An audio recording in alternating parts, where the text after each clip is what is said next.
Nekat menyatroni sebuah rumah mewah tak berpenghuni, seorang pria babak belur dihajar warga di Jalan Kebon Siri Gambir, Jakarta Pusat.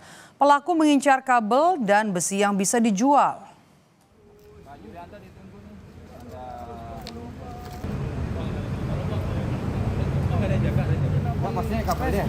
Pria ini meringis memohon agar dilepaskan saat akan ditangkap personil Polsek Metro Gambir. Sebagian wajahnya babak belur dihajar massa usai terpergok masuk ke sebuah rumah mewah tak dihuni. Pelaku sebelumnya melempati pagar besi dan masuk ke gudang untuk mengambil kabel dan besi yang bisa dijual.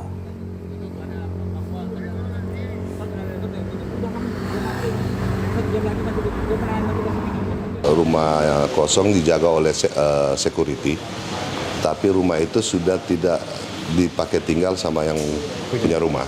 Jadi dibiarkan kosong dan tidak terawat. Cuman ada barang-barang di dalamnya. Itu masuknya lewat mana? Pelaku maksudnya lewat loncat pagar, lewat pagar belakang, kemudian memasuki salah satu ruangan yang menjadi gudang penyimpanan barang-barang bekas, contohnya kabel-kabel itu tadi.